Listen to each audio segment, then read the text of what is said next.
Hi all, welcome to Sahakari. സഹകാരിയുടെ പുതിയ വീഡിയോയിലേക്ക് എല്ലാവർക്കും സ്വാഗതം. നമ്മളിന്ന് എടുക്കാൻ പോകുന്നത് HSST കൊമേഴ്സിന് വേണ്ടി പ്രിപ്പയർ ചെയ്യുന്ന ആളുകൾക്ക് വേണ്ടിയിട്ടുള്ള GST ആണ് നമ്മളിന്ന് എടുക്കുന്നത്. GSTയുടെ മുന്നത്തെ വീഡിയോ നിങ്ങൾ കണ്ടു കാണും. ഡയറക്റ്റ് ടാക്സ് എന്താണ്, ഇൻഡയറക്റ്റ് ടാക്സ് എന്താണ് എന്നതിനെ കുറിച്ചുള്ള ഒരു ചെറിയൊരു ഇൻട്രൊഡക്ഷൻ വീഡിയോ ആണ് നമ്മൾ ഫസ്റ്റ് ചെയ്തത്. ഇന്ന് നമ്മൾ ചെയ്യാൻ പോകുന്നത് stages and evolution of GST, അതായത് ഇന്ത്യയിൽ എങ്ങനെയാണ് GST വന്നത്, അതുപോലെ തന്നെ എന്താണ് GST, എന്തിനു വേണ്ടിയിട്ടാണ് GST ഇന്ത്യയിലേക്ക് വന്നത്, എന്താണ് GST, അതിൻ്റെ മെയിനായിട്ടുള്ള ഒരു അർത്ഥം എന്താണ്, അത് എവിടെയാണ് പിടിക്കുന്നത്, എവിടെയാണ് ആ GST ടാക്സ് പിടിക്കുന്നത്, കൺസ്യൂമറുടെ കയ്യിൽ നിന്നാണോ, ഏത് ഘട്ടത്തിലാണ് പിടിക്കുന്നത്, അങ്ങനെ തുടങ്ങിയുള്ള ഡീറ്റെയിൽ ആയിട്ടുള്ള ഒരു കാര്യങ്ങളാണ് നമ്മളിന്നിവിടെ ഡിസ്കസ് ചെയ്യാനായിട്ട് പോകുന്നത്. ഓക്കെ, അതിൽ കൂടുതൽ ഊന്നൽ കൊടുത്ത് നമ്മളിന്ന് പഠിക്കുന്നത് stages and evolution of GST ആണ്. അതായത് ഈ GSTനെ പറ്റിയുള്ള പ്ലാനിങ് ഏത് കാലഘട്ടം മുതലാണ് വന്നത്, ഏത് മന്ത്രിസഭയാണ്, അതുപോലെ തന്നെ ഏത് ഭരണകർത്താക്കളാണ് ഇത് നിലവിൽ കൊണ്ടുവന്നത്, ആരൊക്കെയാണ് ഇതിന് പിന്നിൽ പ്രവർത്തിച്ച ആളുകൾ തുടങ്ങിയ കാര്യങ്ങളാണ്. അപ്പോൾ തീർച്ചയായിട്ടും ഇത്തരത്തിലുള്ള മേഖലയിൽ നിന്നുള്ള ക്വസ്റ്റ്യൻസ് നമുക്ക് എക്സ്പെക്ട് ചെയ്യാം. അതായത് ഈ GSTയുമായി ബന്ധപ്പെട്ടുള്ള ബേസിക് സ്കെൽട്ടൺ ഉണ്ടാക്കിയത് ആരാണ്, ആരാണ് GST ആദ്യം ഇൻട്രൊഡ്യൂസ് ചെയ്യണമെന്ന് പറഞ്ഞത് ആരാണ്, അത് ഏത് വർഷത്തിലാണ്, അതുപോലെ തന്നെ ഏതൊക്കെ ബില്ല് പാർലമെൻറ്റിൽ അവതരിപ്പിച്ചിട്ടുണ്ട് GSTയുമായി ബന്ധപ്പെട്ട്. അപ്പോൾ ഇതെല്ലാം ഡിസ്കസ് ചെയ്യുന്ന ഒരു ഏരിയ എന്ന് പറയുന്നത് ഈ stages and evolution of GST എന്ന് പറയുന്ന ഒരു ഏരിയ ആണ്. ഓക്കെ, അപ്പോൾ ആദ്യം നമ്മൾ മനസ്സിലാക്കിയിരിക്കേണ്ട കാര്യം എന്താണ് ഈ GST എന്നുള്ളത് നമ്മൾ മനസ്സിലാക്കിയിരിക്കണം. ഓക്കെ, സോ ഫൈൻ, നമ്മൾ ഫസ്റ്റ് ഏരിയയിലേക്ക് നമ്മൾ പോവാണ്. വാട്ട് ഈസ് GST, എന്താണ് GST എന്നുള്ളതാണ്. ഓക്കെ, GST എന്നാൽ ഗുഡ്സ് ആൻഡ് സർവീസസ് ടാക്സ് എന്നുള്ളതാണ് അർത്ഥം. അപ്പോൾ നമ്മൾ മനസ്സിലാക്കിയിരിക്കണം ഗുഡ്സ് ആൻഡ് സർവീസസ് ടാക്സ് എന്നുള്ളതാണ്. പല ആളുകൾ ഇത് പറയുമ്പോൾ GST എന്ന് പറയുമ്പോൾ ഗുഡ്സ് ആൻഡ് സർവീസ് ടാക്സ് എന്നാണ് പറയാറ്. അതിന് ഒരു എസ് കൂടി ഉണ്ട്, സർവീസസ് ടാക്സും കൂടി പറയണം. അത് ചിലപ്പോൾ എന്ന് വെച്ചിട്ടുണ്ടെങ്കിൽ നമുക്ക് ചിലപ്പോൾ അബ്രിവിയേഷൻസ് ടൈപ്പ് ഓഫ് ക്വസ്റ്റ്യൻസ് നമുക്ക് എന്ത് ചെയ്യാം, MCQസിൽ ചോദിക്കാം. അപ്പോൾ അതിൻ്റെ ഫുൾ ഫോം എന്ന് പറയുന്നത് ഗുഡ്സ് ആൻഡ് സർവീസസ് ടാക്സ് എന്നാണ്. ഓക്കെ, അപ്പോൾ അത് അങ്ങനെ ഇതിനു മുമ്പ് കണ്ടിട്ടുണ്ട്, ഇങ്ങനെയുള്ളൊരു MCQ കണ്ടിട്ടുണ്ട്. ഈ ഗുഡ്സ് ആൻഡ് സർവീസ് ടാക്സ് ഉണ്ട്, ഗുഡ്സ് ആൻഡ് സർവീസസ് ടാക്സ് ഉണ്ട്. കംപ്ലീറ്റ് ഫോം എന്ന് പറഞ്ഞാൽ എന്താണ്, ഗുഡ്സ് ആൻഡ് സർവീസസ് ടാക്സ് ആണ്. ഓക്കെ, ഇനി എന്താണ് goods and services tax? Goods and services tax is an indirect tax levied on the supply of goods and services. ഗുഡ്സും മേലും സർവീസും മേലും ചുമത്തപ്പെടുന്ന ഒരു ടാക്സ് ആണ് ഇത്, ഗുഡ്സ് ആൻഡ് സർവീസ് ടാക്സ്. അപ്പോൾ 2017 വന്നൊരു ടാക്സ് ആണിത്, അല്ലേ? So amalgamation of large number of central and state regime into a single tax. എന്താണ് ഈ GSTയുടെ പ്രത്യേകത? നമ്മളുടെ സംസ്ഥാനത്ത്, അതായത് കേരളത്തിലും അതുപോലെ തന്നെ നമ്മുടെ ഇന്ത്യയിലുള്ള എല്ലാ സംസ്ഥാനങ്ങളിലും സംസ്ഥാന സർക്കാരാണ് ഗുഡ്സ് മേൽ ടാക്സ് പിടിച്ചുകൊണ്ടിരുന്നത്. ഓക്കെ, ഗുഡ്സ് മേൽ ടാക്സ് പിടിച്ചുകൊണ്ടിരുന്നത് സംസ്ഥാന സർക്കാരാണ്. അപ്പോൾ സംസ്ഥാന സർക്കാർ പിടിച്ചുകൊണ്ടിരുന്ന ടാക്സ് ഏതാണ്? വാല്യൂ ആഡഡ് ടാക്സ് എന്ന് പറയുന്ന ടാക്സ് ആണ് സംസ്ഥാന സർക്കാർ 2005 മുതൽ 2017 കാലഘട്ടം വരെ പിടിച്ചുകൊണ്ടിരുന്ന ഒരു ടാക്സ് എന്ന് പറയുന്നത് വാല്യൂ ആഡഡ് ടാക്സ് ആണ്. ഈ 2005 മുമ്പാണെങ്കിൽ കേരള ജനറൽ സെയിൽസ് ടാക്സ് എന്ന് പറയുന്ന ഒരു സെയിൽസ് ടാക്സ് ആയിരുന്നു കേരളത്തിൽ പിടിച്ചുകൊണ്ടിരുന്നത്. അതുപോലെ തന്നെ തമിഴ്നാട്ടിലും അതുപോലെ തന്നെ അതാത് സംസ്ഥാനങ്ങൾ പിടിച്ചുകൊണ്ടിരുന്ന ടാക്സ് ഏതാണ്? സെയിൽസ് ടാക്സ് ആയിരുന്നു. 2005 ഈ പറയുന്ന വാല്യൂ ആഡഡ് ടാക്സ്, അതായത് ഈ പറയുന്ന സെയിൽസ് ടാക്സിന് ഒരു പോരായ്മയുണ്ട്. എന്താണ് ആ പോരായ്മ? ടാക്സിൻ്റെ മേളിൽ ടാക്സ് അടയ്ക്കേണ്ടി വരുന്നു, ദാറ്റ് ഈസ് ടാക്സ് കാസ്കേഡിങ്. അതുപോലെ തന്നെ ടാക്സിൻ്റെ മേളിൽ ടാക്സ് അടയ്ക്കുന്നു, അതിങ്ങനെ അതിൻ്റെ ഇടയിൽ ഡീലേഴ്സിൻ്റെ എണ്ണം കൂടി വരുമ്പോൾ അത് പിരമിഡ് പോലെ വരുന്നു, ദാറ്റ് ഈസ് ടാക്സ് പിരമിഡിങ്. അങ്ങനെ ടാക്സ് ബേർഡൻ കൂടുതലായിട്ട് കൺസ്യൂമറിൽ വരുന്നു, അതിൻ്റെ ഇംപ്ലിക്കേഷൻ പ്രൊസീജിയർ വളരെ ഡിഫിക്കൽട്ടാണ് തുടങ്ങിയ കാര്യങ്ങളെല്ലാം മുന്നിൽ കണ്ടുകൊണ്ടാണ് 2005 വാല്യൂ ആഡഡ് ടാക്സ് എന്ന് പറയുന്ന ഒരു ടാക്സ് സമ്പ്രദായം ഇന്ത്യയിൽ വരുന്നത്. ഓക്കെ, അപ്പോൾ അങ്ങനെ ഇന്ത്യയിൽ വന്നു കഴിഞ്ഞപ്പോൾ പിന്നെ എന്താണ് കുഴപ്പം? 2005 ഉണ്ടായിരുന്ന ഒരു ഡിഫിക്കൽട്ടീസ് എലിമിനേറ്റ് ചെയ്യാൻ വേണ്ടിയിട്ടാണ് 2005 എന്ത് വന്നത്? ഈ വാല്യൂ ആഡഡ് ടാക്സ് എന്ന് പറയുന്ന ഒരു ടാക്സ് സിസ്റ്റം ഇന്ത്യയിൽ കൊണ്ടുവന്നത്. അപ്പോൾ പിന്നെ എന്തിനാണ് GST വന്നത്? അതായത് ഓരോ സംസ്ഥാനവും അവരുടേതായിട്ടുള്ള വാല്യൂ ആഡഡ് ടാക്സ് എന്ന് പറയുന്നൊരു നിയമമാണ് ഉണ്ടാക്കി വെച്ചിരിക്കുന്നത്. അതുപോലെ തന്നെ കേരള സ്റ്റേറ്റ് ഗവൺമെൻറ് ഒരു പ്രൊഡക്റ്റ് മേൽ വാല്യൂ ആഡഡ് ടാക്സിൻ്റെ റേറ്റ് എത്രയാണോ ആ റേറ്റിനേക്കാളും ചിലപ്പോൾ ചെറിയ പെർസെൻറ്റേജ് കൂടുതൽ കുറവൊക്കെ എവിടെ ഉണ്ടാവും? മറ്റുള്ള സംസ്ഥാനങ്ങളിൽ ഉണ്ടാവും. ഓക്കെ, തന്നെയുമല്ല കേരള സംസ്ഥാനത്ത് നിന്ന് തമിഴ്നാട്ടിലേക്ക് ഗുഡ്സ് വിൽക്കുകയോ അല്ലെങ്കിൽ തമിഴ്നാട്ടിൽ നിന്ന് കേരളത്തിലേക്ക് ഗുഡ്സ് മേടിക്കുകയോ ചെയ്യുകയാണെങ്കിൽ അപ്പോഴും എന്ത് വരും? ഈ ഇന്റർ സ്റ്റേറ്റ് സെയിൽസ് നടക്കുമ്പോഴും എന്ത് വരുന്നു? ടാക്സ് വരുന്നു. അതുപോലെ തന്നെ എന്ത് വരുന്നുണ്ട്? ഇന്റർ സ്റ്റേറ്റ് ട്രേഡ് നടക്കുന്ന സമയത്ത് ഇതിൻ്റെ ഇടയിൽ ചെക്ക് പോസ്റ്റുകളും അങ്ങനെയുള്ള കുറേ, അതായത് നമ്മളുടെ ഒരു ഇന്ത്യ എന്ന് പറയുന്ന ഒരു ഒറ്റ രാജ്യമാണെങ്കിലും ഗുഡ്സിൻ്റെ അങ്ങോട്ടും ഇങ്ങോട്ടുള്ള മൂവ്മെൻറ്റിന് ഒരു ടാക്സ് എന്ന് പറയുന്ന ഒരു സംവിധാനം ഒരു തടസ്സമായിട്ട് തോന്നാറുണ്ട്. ഓക്കെ, അപ്പോൾ അത്തരത്തിലുള്ള ഒരു സിസ്റ്റത്തിനെ മാറ്റിക്കൊണ്ട് എന്തിനാണ് ഈ ഒരു രാജ്യത്ത് എല്ലാ സംസ്ഥാനങ്ങളും വെവ്വേറെ ടാക്സ് മേടിക്കുന്നത്? ഒരുമിച്ച് ഒരൊറ്റ ടാക്സ് ആക്കി കൂടെ എന്നുള്ളൊരു ലക്ഷ്യത്തോട് കൂടിയിട്ട് amalgamation of large number of central and state regime into single tax, അതായത് നമ്മളുടെ ഈ പറയുന്ന സംസ്ഥാന സർക്കാർ പിടിച്ചുകൊണ്ടിരുന്ന, കേരള ഗവൺമെൻറ് പിടിച്ചിരുന്ന ടാക്സ്, തമിഴ്നാട് പിടിക്കുന്ന ടാക്സ്, അങ്ങനെ മഹാരാഷ്ട്ര എല്ലാ സംസ്ഥാനങ്ങളും പിടിക്കുന്ന ഈ ഗുഡ്സ് മേൽ പിടിക്കുന്ന ടാക്സും അതുപോലെ തന്നെ കേന്ദ്ര സർക്കാരും ഗുഡ്സ് മേൽ ടാക്സ് പിടിക്കുന്നുണ്ടായിരുന്നു. അതായത് എക്സൈസ് ഡ്യൂട്ടി എന്ന് പറഞ്ഞുകൊണ്ട്, അതുപോലെ തന്നെ കസ്റ്റംസ് ഡ്യൂട്ടി എന്ന് പറഞ്ഞുകൊണ്ടൊക്കെ സെൻട്രൽ ഗവൺമെൻറ്റും ഗുഡ്സ് മേൽ ടാക്സ് പിടിക്കുന്നുണ്ട്. അതുപോലെ തന്നെ സെൻട്രൽ ഗവൺമെൻറ് സർവീസ് മേൽ ടാക്സ് പിടിക്കുന്നുണ്ട്. അപ്പോൾ നിങ്ങളുടെ കയ്യിലിരിക്കുന്ന ഒരു മൊബൈൽ ഫോൺ ആണെന്നുണ്ടെങ്കിൽ 2017 മുമ്പാണെന്നുണ്ടെങ്കിൽ ആ മൊബൈൽ ഫോണിൻ്റെ മാനുഫാക്ചറർ എന്ത് ചെയ്യണം? ആ മൊബൈൽ ഫോണിന്മേൽ എക്സൈസ് ഡ്യൂട്ടി അടയ്ക്കണം. മാത്രമല്ല, ആ മാനുഫാക്ചറർ എക്സൈസ് ഡ്യൂട്ടി അടച്ചതിന് ശേഷം ആ പ്രൊഡക്റ്റ് എന്ത് ചെയ്യും? നേരെ കൺസ്യൂമറിലേക്ക് അല്ലെങ്കിൽ ഹോൾസെയിലറിലേക്ക് വിൽക്കുന്ന സമയത്ത് വാല്യൂ ആഡഡ് ടാക്സ് അടയ്ക്കണം. എന്ന് വെച്ചാൽ ഒരു പ്രൊഡക്റ്റ് മേൽ 2 ടാക്സ്. ഏതൊക്കെ ടാക്സാ? ഒന്ന് സെൻട്രൽ ഗവൺമെൻറ്റിന് എക്സൈസ് ഡ്യൂട്ടി അടയ്ക്കണം, അതുകൂടാതെ സ്റ്റേറ്റ് ഗവൺമെൻറ്റിൻ്റെ വാല്യൂ ആഡഡ് ടാക്സ് കൂടി അടയ്ക്കണം. അപ്പോൾ ഒരു പ്രൊഡക്റ്റ് മേൽ 2 ടാക്സ് ആയല്ലോ. ഓക്കെ, ഇനി അത് മാത്രമല്ല, ഈ പറയുന്ന മൊബൈൽ ഫോൺ മാനുഫാക്ചർ ചെയ്യുന്ന സമയത്ത് എന്തെങ്കിലും സർവീസ് ഒക്കേർ ചെയ്യുന്നുണ്ടെങ്കിൽ ആ സർവീസ് മേൽ സർവീസ് ടാക്സ് അടയ്ക്കേണ്ടി വരും. അപ്പോൾ നിങ്ങളൊന്ന് ചിന്തിച്ചു നോക്കിയേ, നിങ്ങളുടെ കയ്യിലിരിക്കുന്ന ഒരു പ്രൊഡക്റ്റ് 2017 മുമ്പ് മേടിച്ചതാണെങ്കിൽ മൾട്ടിപ്പിൾ ടാക്സുകൾ അടച്ചതായിരിക്കും അല്ലേ? അപ്പോൾ അത്തരത്തിലുള്ളൊരു മൾട്ടിപ്പിൾ ടാക്സിനെ എല്ലാം മാറ്റിക്കൊണ്ട് എന്ത് ചെയ്യണം? ഒരൊറ്റ ടാക്സ് ആക്കി മാറ്റണം. അതായിരിക്കും നമ്മളുടെ രാജ്യത്തിന് എളുപ്പം. തന്നെയുമല്ല, ടാക്സിൻ്റെ മുകളിൽ ടാക്സ് വരുന്നൊരു ഡിഫിക്കൽട്ടീസൊക്കെ ഒഴിവാക്കണം എന്ന് മനസ്സിലാക്കിക്കൊണ്ട് നമ്മളുടെ ഗവൺമെൻറ് എടുത്തൊരു തീരുമാനമാണെന്ത്? ഈ GST എന്ന് പറയുന്നത്. That is amalgamation of large number of central and state regime into a single tax. അതായത് ലാർജ് നമ്പർ ഓഫ് സെൻട്രൽ ടാക്സുകളും അതുപോലെ തന്നെ സ്റ്റേറ്റ് ടാക്സുകളിനെയൊക്കെ ഒരുമിച്ചുകൊണ്ട് ഒറ്റ ടാക്സ് ആക്കി മാറ്റുന്ന ഒരു സമ്പ്രദായം, അതാണ് GST എന്ന് പറയുന്നത്. ആ GSTയുടെ മോട്ടോ എന്ന് വെച്ചാൽ എന്താണ്? 1 നേഷൻ 1 ടാക്സ് 1 മാർക്കറ്റ്. ഒരു രാജ്യത്ത് ഒരു ടാക്സ് ഒരു മാർക്കറ്റിൽ, അതായത് ഒരു രാജ്യത്ത് ഒരു മാർക്കറ്റ് ഒരു ടാക്സ്, അത് മതി. Okay, with effect from 1 July 2017. ഈ GST എന്ന് പറയുന്ന ടാക്സ് സമ്പ്രദായം ഇന്ത്യയിൽ വന്നതെന്നാണ് 2017 ജൂലൈ 1 പ്രാവർത്തികമായിട്ട് വന്നത്. ഇൻട്രൊഡ്യൂസ് ചെയ്തത് ജൂലൈ 1, 2017 ആണ്. ഒരിക്കലും മറന്നു പോകരുത്. ഓക്കെ, സോ ഇതാണ് GST എന്താണ് എന്നുള്ളതിൻ്റെ ഒരു ബേസിക് ഐഡിയ കിട്ടിയെന്ന് വിചാരിക്കുന്നു. ഓക്കെ, സോ എന്താണ് ഈ GSTയുടെ മെയിൻ ആയിട്ടുള്ള ഒരു ലക്ഷ്യം എന്ന് പറയുന്നത്? എന്താണ്? With aim mitigate tax cascading and tax pyramiding. ഇവിടെ യൂസ് ചെയ്ത വേർഡ് ഏതാന്ന് നോക്കിയേ, മിറ്റിഗേറ്റ്. മിറ്റിഗേറ്റ് എന്ന് വെച്ചാൽ എന്താണ്? ലഘൂകരിക്കുക എന്നുള്ളതാണ്. അതായത് മിറ്റിഗേറ്റ് എന്നാണ് ഇവിടെ പറയുന്നത്. Avoid tax cascading and tax pyramiding എന്നല്ല ഇവിടെ യൂസ് ചെയ്തിരിക്കുന്ന വേർഡ്, മിറ്റിഗേറ്റ് എന്നാണ്. ഓക്കെ, എന്താണ് അവോയ്ഡ് ചെയ്യാന്ന് വെച്ചിട്ടുണ്ടെങ്കിൽ എന്താണ്? ടാക്സിൻ്റെ മേളിലുള്ള ടാക്സും ടാക്സ് പിരമിഡിങ് അവോയ്ഡ് ചെയ്യുക എന്നുള്ളതല്ല ഇവിടെ ഉപയോഗിച്ചിരിക്കുന്ന ഒരു വാക്ക്.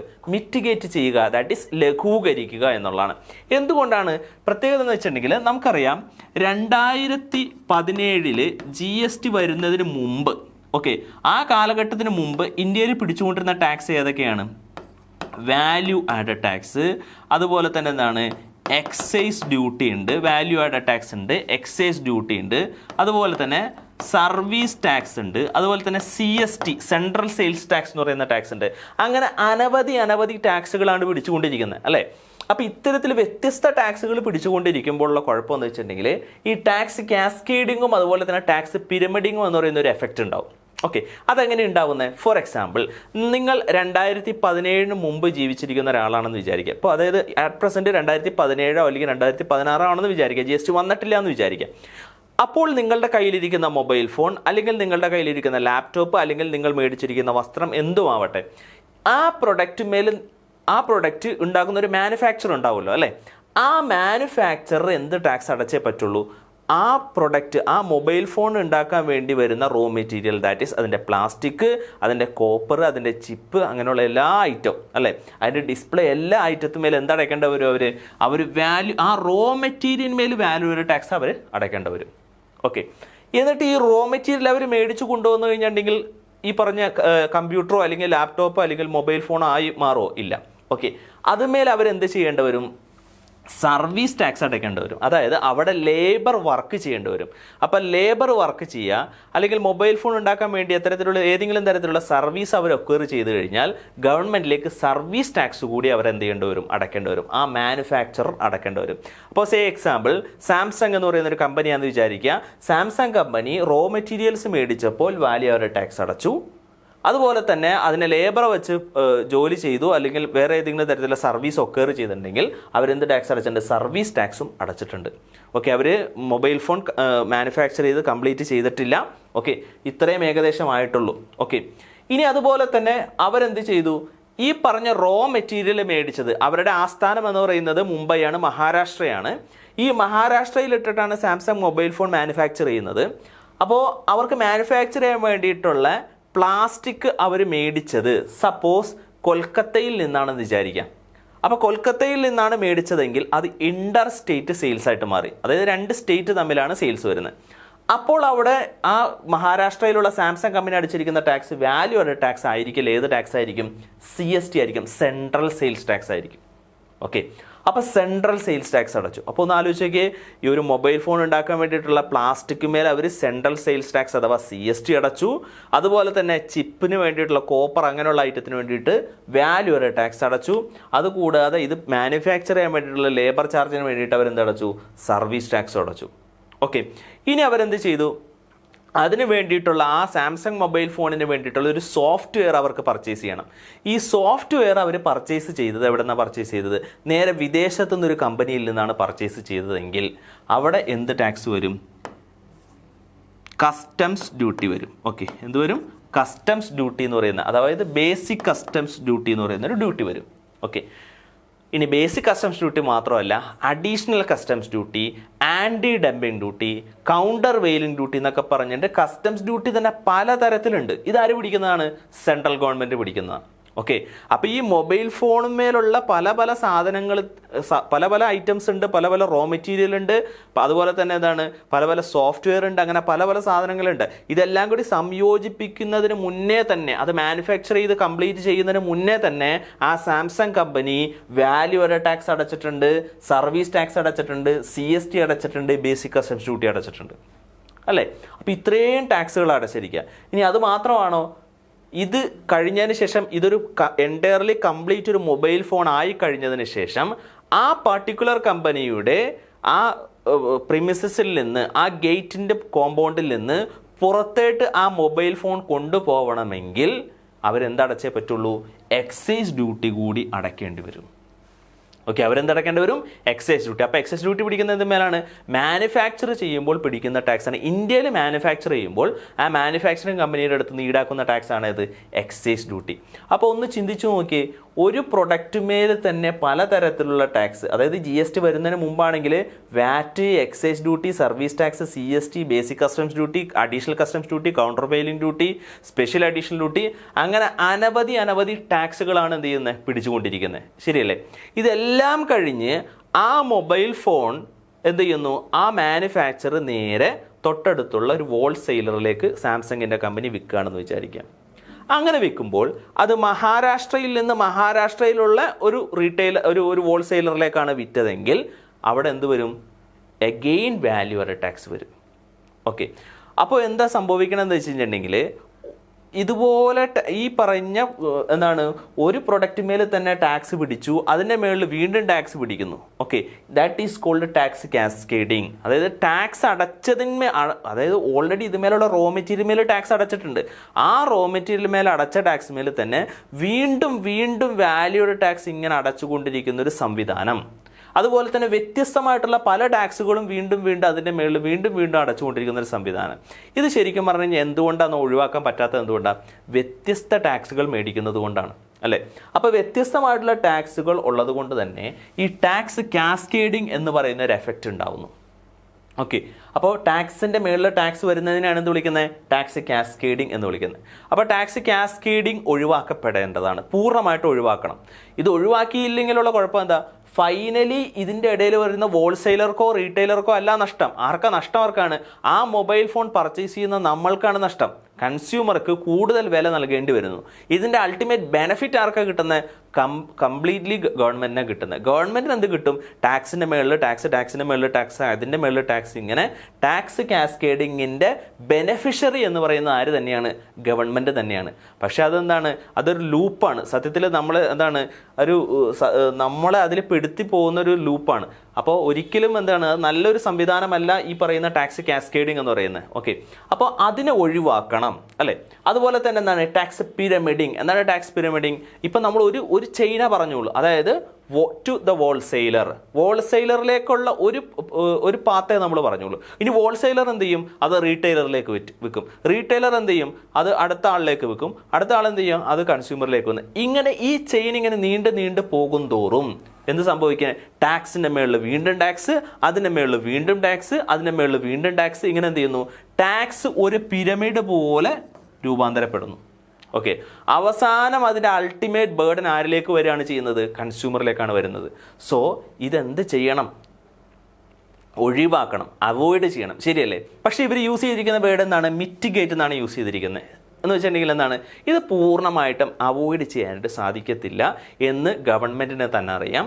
അതുകൊണ്ടാണ് അവർ എന്ത് വാക്ക് യൂസ് ചെയ്യുന്നത്? മിറ്റിഗേറ്റ്, ദാറ്റ് ഈസ് ലഘൂകരിക്കുക. എന്തുകൊണ്ടാണ് അവോയ്ഡ് ചെയ്യാനായിട്ട് സാധിക്കാത്തത്? പഠിച്ചിരിക്കേണ്ട മെയിൻ ആയിട്ടുള്ള ഒരു കാര്യമാണ്. അതായത് നമുക്കറിയാം ഇന്ത്യയിലുള്ള എല്ലാ പ്രൊഡക്റ്റ് മേലും സർവീസ് മേലും വന്ന ടാക്സ്, അതായത് ഈ പറഞ്ഞ VAT, excise duty, service tax, CST, basic customs duty പോലുള്ള അനവധി ടാക്സുകൾ എല്ലാത്തിനെയും കൂടി ഏകോപിപ്പിച്ചുകൊണ്ട് ഒറ്റ ടാക്സ് ആക്കി മാറ്റിയതാണ് ഏത്? GST എന്ന് നമുക്കറിയാം. ഓക്കെ, ശരിയാണ്. പക്ഷേ ഇപ്പോഴും നമ്മൾ ഉപയോഗിക്കുന്ന ചില പ്രൊഡക്റ്റുകൾ, ആ പ്രൊഡക്റ്റുകൾ ഇപ്പോഴും എന്തല്ല? GST അല്ല, അല്ലേ? പെട്രോള്, നിങ്ങൾ പെട്രോൾ അടിക്കാറുണ്ട്, അതുപോലെ തന്നെ ഡീസൽ, അതുപോലെ തന്നെ ഉള്ള എന്താണ് അങ്ങനെയുള്ള ചില പ്രൊഡക്റ്റുകൾ. ഇത്തരത്തിലുള്ള പ്രൊഡക്റ്റുകൾ മേലുള്ള ടാക്സ് ഏത് തന്നെയാണ്? ഇപ്പോഴും ഏത് തന്നെയാണ്? പഴയ സെയിൽസ് ടാക്സോ അല്ലെങ്കിൽ വാല്യൂ ആഡഡ് ടാക്സോ അല്ലെങ്കിൽ സെൻട്രൽ ഗവൺമെൻറ് പിടിക്കുന്ന എക്സൈസ് ഡ്യൂട്ടിയോ ആണ്. ഓക്കെ, അതിപ്പോഴും GSTയിലേക്ക് ലയിപ്പിച്ചിട്ടില്ല. ഓക്കെ, അപ്പോൾ നിങ്ങളൊന്ന് ആലോചിച്ച് നോക്കി, ഒരു മൊബൈൽ ഫോൺ മാനുഫാക്ചർ ചെയ്യുന്ന കമ്പനി ആവട്ടെ, അല്ലെങ്കിൽ ഒരു കാറ് മാനുഫാക്ചർ ചെയ്യുന്ന ഒരു കമ്പനി ആവട്ടെ, ഈ കമ്പനി അവരുടെ മാനുഫാക്ചറിങ് പ്രോസസ്സിന് വേണ്ടിയിട്ട് ചിലപ്പോൾ എന്ത് മേടിക്കുന്നുണ്ടാവും? ഡീസലോ പെട്രോളോ ഇത്തരത്തിലുള്ള പ്രൊഡക്റ്റുകളൊക്കെ മേടിക്കുന്നുണ്ടാവും, ശരിയല്ലേ? ആ പ്രൊഡക്റ്റ് മേലെ അവരെന്തടയ്ക്കുന്നുണ്ടാവും? ആ പ്രൊഡക്റ്റ് മേലെ തീർച്ചയായിട്ടും എക്സൈസ് ഡ്യൂട്ടിയോ വാല്യൂ ടാക്സോ സെയിൽസ് ടാക്സോ അവരടയ്ക്കുന്നുണ്ടാവും. ഇപ്പോഴും അങ്ങനെ തന്നെയാണല്ലോ. ഓക്കെ, എന്നിട്ട് ആ പ്രൊഡക്റ്റ് മാനുഫാക്ചർ ചെയ്ത് ആ കാറ് അല്ലെങ്കിൽ ആ പറയുന്ന ലാപ്ടോപ്പ് അല്ലെങ്കിൽ മൊബൈൽ ഫോൺ മാനുഫാക്ചർ ചെയ്തിട്ട് വിൽക്കുമ്പോൾ എന്താ പിടിക്കുക? ഇപ്പോഴെന്താ പിടിക്കുക? GST ആണ്. അപ്പോൾ GST എന്തിൻ്റെ മേളിൽ പിടിക്കുന്നു? ഇപ്പോൾ നമ്മളുടെ പെട്രോളിയം പ്രൊഡക്റ്റ് മേലുള്ള ഡ്യൂട്ടിയുടെ പുറത്തും ഇപ്പോൾ എന്ത് പിടിക്കുകയാണ്? GST പിടിക്കുകയാണ്. അതായത് ഒരു എക്സാമ്പിളായിട്ട് പറഞ്ഞാണ്, ഇപ്പോൾ ഒരു കാർ മാനുഫാക്ചർ ചെയ്യുന്നൊരു കമ്പനീനെ സംബന്ധിച്ച് കാർ മാനുഫാക്ചർ ചെയ്യാൻ വേണ്ടിയിട്ട് അവർക്കൊരു 10,000 രൂപയുടെ ഡീസൽ വേണ്ടി വന്നു. 10,000 രൂപയുടെ ഡീസൽ അവർക്ക് വേണ്ടി വന്നു. ആ പ്ലാന്റ് റൺ ചെയ്യാൻ വേണ്ടിയിട്ട് 10,000 രൂപ ഡീസൽ. അതായത് കമ്പനിയിൽ ഒരു വർഷം എന്താ ചെയ്യണമെന്ന് വെച്ചിട്ടുണ്ടെങ്കിൽ കറണ്ട് പോകുന്ന സമയത്ത് അവിടെ ജനറേറ്റർ വർക്ക് ചെയ്യാൻ വേണ്ടിയിട്ടോ മറ്റുള്ള പർപ്പസിന് വേണ്ടിയിട്ട് 10,000 രൂപയുടെ ഡീസൽ. അപ്പോൾ 10,000 രൂപയുടെ ഡീസൽ എന്ന് പറയുമ്പോഴത്തേക്കും ഏകദേശം ഒരു 4,000 രൂപ ഏകദേശം നമുക്ക് ടാക്സ് ആണെന്നുള്ള അറിയാം. 10,000 രൂപയിൽ 4,000 രൂപ ടാക്സ് ആണ്, അല്ലേ? ഈ 4,000 രൂപ ടാക്സ് ഏത് ടാക്സാണ്? GST ആണോ? അല്ല. ഏതാണ്? എക്സൈസ് ഡ്യൂട്ടിയോ അല്ലെങ്കിൽ നമ്മുടെ സെയിൽസ് ടാക്സോ അങ്ങനെയുള്ള വ്യത്യസ്ത ടാക്സുകളായിട്ട് വരുന്നത്. ഓക്കെ, ഈ മാനുഫാക്ചർ ചെയ്യുന്ന ഈ കാർ മാനുഫാക്ചർ ചെയ്യുന്ന കമ്പനി ആ പർട്ടിക്കുലർ പ്രൊഡക്റ്റ് മറ്റൊരാളിലേക്ക് വിൽക്കുമ്പോൾ അവരെന്താ ചെയ്യുക? ഈ 10,000 രൂപ പെട്രോൾ അല്ലെങ്കിൽ ഡീസൽ മേൽ വരുന്ന എക്സ്പെൻസ് അവരെന്തായിട്ട് എക്സ്പെൻസ് ആയിട്ട് തന്നെ കാണിക്കും, ശരിയല്ലേ? അപ്പോൾ അവർ 6,000 എന്നാണ് കാണിക്കുക? അല്ല, 6,000 + 4,000 ടാക്സ് എടുക്കുക 10,000 രൂപ അവരുടെ എക്സ്പെൻസ് ആയിട്ട് കാണിക്കും. എന്നിട്ട് ആ 10,000, അപ്പോൾ ഫോർ എക്സാമ്പിൾ ഈ കാർ മാനുഫാക്ചർ ചെയ്യുന്ന കമ്പനിക്ക് വന്ന എക്സ്പെൻസ് എന്ന് പറയുന്നത് റോ മെറ്റീരിയൽ മേൽ ഒരു 1,00,000 രൂപ വന്നു. റോ മെറ്റീരിയൽ മേൽ 1,00,000 രൂപ വന്നു. അതുപോലെ തന്നെ മാനുഫാക്ചറിങ് കോസ്റ്റ് ആയിട്ടും 1,00,000 രൂപ വന്നു എന്ന് വിചാരിച്ചു. ഓക്കെ, അതുപോലെ തന്നെ ഡീസൽ എക്സ്പെൻസ്, കാർ മാനുഫാക്ചർ ചെയ്യാൻ വേണ്ടി വന്ന ഡീസൽ എക്സ്പെൻസ് എന്ന് പറഞ്ഞാൽ എത്രയാണ്? 10,000 രൂപ വന്നു വിചാരിച്ചു. അപ്പോൾ അവരെന്ത് ചെയ്യും? 2,20,000 രൂപ അതിനെ മാനുഫാക്ചറിങ് കോസ്റ്റായിട്ട് വെക്കും. 2,20,000 പ്ലസ് ഒരു പ്രോഫിറ്റ് ഒരു 80,000 കൂടി ആഡ് ചെയ്തിട്ട് എന്ത് ചെയ്യും, ആ പ്രൊഡക്റ്റ് ഒരു ഹോൾസെയിലറിലേക്ക് വിൽക്കുന്നു ഈ കാർ മാനുഫാക്ചറിങ് കമ്പനി. അപ്പോൾ എന്താ സംഭവിക്കണം, എന്താണ് ഈ 10,000 രൂപയിൽ 4,000 രൂപ എന്ത് ടാക്സാ, നമ്മളുടെ എക്സൈസ് ഡ്യൂട്ടിയോ അല്ലെങ്കിൽ സെയിൽസ് ടാക്സോ ആണ്. GST അല്ലാത്ത വേറൊരു ടാക്സ് ആണ്. ആ ടാക്സിൻ്റെ മേളിൽ എന്ത് ഈടാക്കും ഈ വ്യക്തി, GST ഈടാക്കും. ഫോർ എക്സാമ്പിൾ ഇപ്പോൾ 2,20,000 പ്ലസ് ഒരു ഫോർ എക്സാമ്പിൾ ഒരു 80,000 പ്രോഫിറ്റ് ആഡ് ചെയ്തു. അപ്പോൾ എത്രയാണ്, 3 ലക്ഷം രൂപക്ക് ഇദ്ദേഹം ഈ കാർ മാനുഫാക്ചർ ചെയ്യുന്ന വ്യക്തി 3 ലക്ഷം രൂപക്ക് കാർ വെക്കുകയാണ്. അപ്പോൾ എന്താ ചെയ്യുക, 3 ലക്ഷം രൂപയുടെ കാർ, ഒരു കാറിന് എത്ര ശതമാനം ടാക്സ് ആണ്, 28% ടാക്സ് ആണ്. ഒരു കാറിന് എത്രയാണ്, 28% ടാക്സ് ആണ്. അപ്പോൾ 3 ലക്ഷം രൂപയുടെ 28% ടാക്സ് ആര് കളക്ട് ചെയ്യും, ഈ മാനുഫാക്ചറിങ് കമ്പനി ഹോൾസെയിലറിൻ്റെ കയ്യിൽ നിന്ന് GST ആയിട്ട് കളക്ട് ചെയ്യും. അപ്പോൾ ഈ 28% GST എന്തുമേൽ വന്നു, 3 ലക്ഷത്തിന് മേൽ. ഈ 3 ലക്ഷത്തിൽ എന്ത് ഇൻക്ലൂഡറാണ്, 10,000 പെട്രോളിൻ്റെ ഇൻക്ലൂഡറാണ്. ഈ 10,000 എന്ത് ഇൻക്ലൂഡറാണ്, 10,000 4,000 രൂപ ടാക്സ് ഇൻക്ലൂഡറാണ്. അപ്പോൾ ഒന്ന് ചിന്തിച്ച് നോക്കിയേ, ടാക്സിൻ്റെ മേളിൽ വീണ്ടും ടാക്സ് വന്നില്ലേ അല്ലേ, അതായത് വേറെ ടാക്സ്, അതായത് എക്സൈസ് ഡ്യൂട്ടിയുടെ മേളിൽ എന്ത് കയറി വന്നു, GST വന്നു. അപ്പോൾ നമ്മളുടെ ഈ ടാക്സ് ഓൺ ടാക്സ് അഥവാ ടാക്സ് കാസ്കേഡിങ്ങും ടാക്സ് പിരമിഡിങ്ങും എന്ത് ചെയ്യാൻ സാധിച്ചിട്ടില്ല, ഇതുവരെ പൂർണ്ണമായിട്ടും അവോയ്ഡ് ചെയ്യാനായിട്ട് സാധിച്ചിട്ടില്ല. അതുകൊണ്ട് തന്നെയാണ് അവർ അങ്ങനെ ഒരു വേർഡ് യൂസ് ചെയ്തിരിക്കുന്നത്, mitigate tax cascading and tax pyramiding. Tax കാസ്കേഡിങ്ങും ടാക്സ് പിരമിഡിങ്ങും എന്ത് ചെയ്യുക, ലഘൂകരിക്കുക എന്നുള്ളത് മാത്രമേ അവരുടെ ലക്ഷ്യമുള്ളൂ. അപ്പോൾ ഒരു പക്ഷേ വരും കാലഘട്ടത്തിൽ ഈ പറയുന്ന പെട്രോളിയം പ്രൊഡക്റ്റും അതുപോലെ തന്നെ ഇന്ത്യയിലുള്ള എല്ലാ സകലമാന പ്രൊഡക്റ്റുമേലുള്ള മറ്റുള്ള ടാക്സുകൾ അഥവാ എക്സൈസ് ഡ്യൂട്ടി അതുപോലെ തന്നെ കസ്റ്റംസ് ഡ്യൂട്ടി മറ്റുള്ള എല്ലാ ഡ്യൂട്ടീസും എല്ലാം കൂടി ചേർത്ത് GSTയിലേക്ക് ലയിപ്പിക്കുകയാണെങ്കിൽ നമുക്ക് എന്ത് ചെയ്യാൻ പറ്റും, ടാക്സ് കാസ്കേഡിങ്ങും ടാക്സ് പിരമിഡിങ്ങും നമ്മളുടെ ഇന്ത്യയിൽ നിന്ന് തൂത്തെറിയാനായിട്ട് സാധിക്കും. Okay, so with the aim, GSTയുടെ ലക്ഷ്യം എന്ന് പറയുന്നത് എന്താണ്, with the aim mitigate tax cascading and tax pyramiding, common national market, ഇന്ത്യയിൽ എന്ത് ചെയ്യുക, ഒരു കോമൺ നാഷണൽ മാർക്കറ്റ് ആക്കുക എന്നുള്ളതാണ് അവരുടെ ലക്ഷ്യം എന്ന് പറയുന്നത്. Okay, then stages and evolution of GSTയുടെ സ്റ്റേജും അതുപോലെ തന്നെ അതിൻ്റെ എവല്യൂഷൻ എന്താണെന്ന് നോക്കാം. ഇത് ആരാണ് കൊണ്ടുവന്നത്, ഈ പ്ലാനിങ് ആരെ കൊണ്ടുവന്നത് നമുക്ക് നോക്കാം.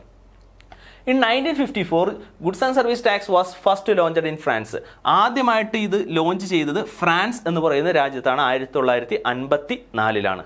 അപ്പോൾ മനസ്സിലാക്കിയിരിക്കാം, ഇന്ത്യ രാജ്യത്ത് ഇത് ഇൻട്രൊഡ്യൂസ് ചെയ്ത് 2017. അപ്പോൾ നമ്മളുടെ രാജ്യം ഈ ഒരു കാര്യത്തിൽ ഇത്തരത്തിലുള്ള ഒരു നല്ലൊരു ടാക്സ് സംവിധാനം കൊണ്ടുവരുന്ന കാര്യത്തിൽ എപ്പോഴും പിറകിലാണ്, മുൻപന്തിയിലല്ല. Okay, as of now 90% of the world population is covered under GST. അതായത് ലോകത്താകമാനമുള്ള 90% രാജ്യങ്ങളിലും ഇത് എന്ത് ഇൻട്രൊഡ്യൂസ് ചെയ്തിട്ടുണ്ട്, GST എന്ന് പറയുന്ന ടാക്സ് സംവിധാനം ഇൻട്രൊഡ്യൂസ് ചെയ്തിട്ടുണ്ട്. അത് പല രാജ്യങ്ങളിലും GST എന്ന് പറയുന്നത് VAT എന്നും അതുപോലെ തന്നെ പല പല ടാക്സിൻ്റെ പേരിലാണ് അറിയപ്പെടുന്നത്. പക്ഷേ ഇത് ഈ ഇത്തരത്തിലുള്ളൊരു ടാക്സ് സിസ്റ്റം 90% രാജ്യങ്ങളിലും എന്ത് ചെയ്തിട്ടുണ്ട്, ഇംപ്ലിമെൻറ്റ് ചെയ്തിട്ടുണ്ട്. പല വ്യത്യസ്ത പേരുകളിലാണ് അത് അറിയപ്പെടുന്നതെന്ന് മാത്രം. Okay, India is the 161th country to launch GST. India എത്രാമത്തെ രാജ്യമാണ് ഈ GST ഇൻട്രൊഡ്യൂസ് ചെയ്യുന്നതിൽ, 161ാമത്തെ രാജ്യമാണ്. അപ്പോൾ 160 രാജ്യങ്ങൾ ഇൻട്രൊഡ്യൂസ് ചെയ്തതിന് ശേഷമാണ് 161ാം സ്ഥാനം മാത്രമാണ് ഇന്ത്യക്ക്.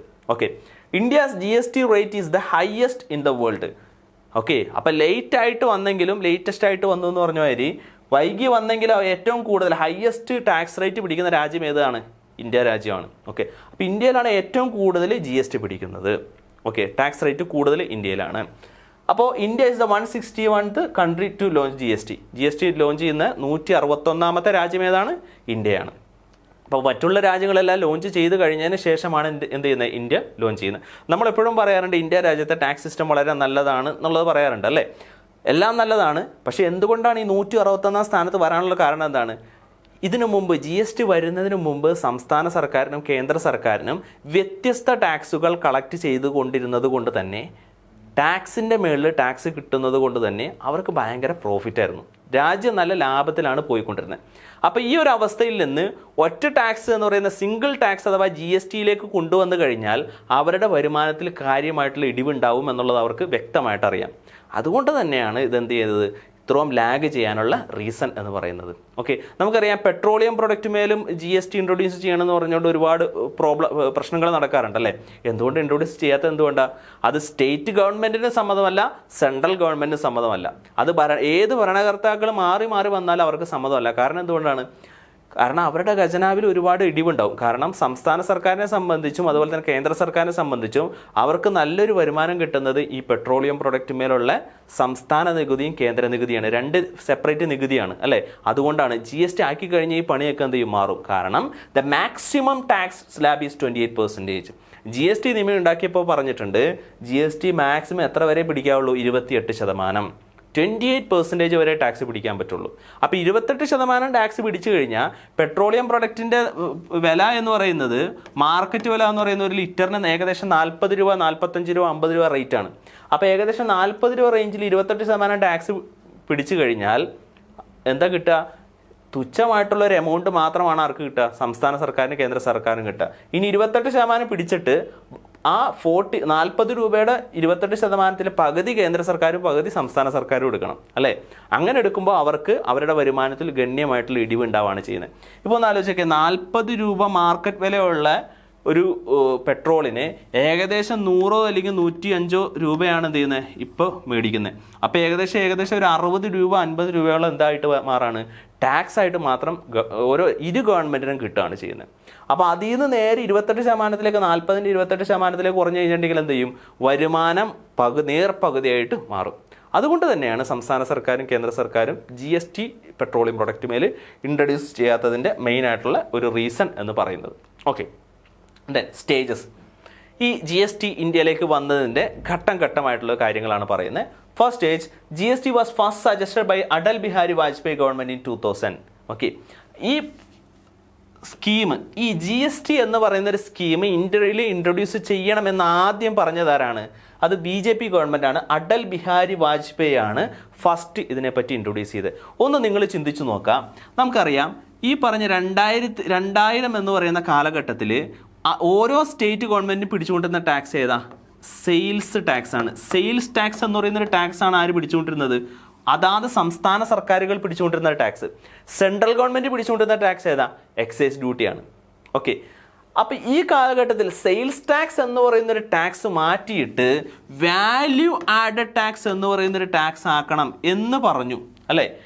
ആ വാല്യൂ ടാക്സ് പോലും ഇംപ്ലിമെൻറ്റ് ചെയ്യാത്ത കാലഘട്ടത്തിൽ വാറ്റിന് മുന്നേ തന്നെ GST എന്ന് പറയുന്നൊരു ടാക്സ് സമ്പ്രദായം കൊണ്ടുവരണം എന്നുള്ളത് പറഞ്ഞ ആരാണ്? അടൽ ബിഹാരി വാജ്പേയി ആണ് ഇൻ 2000.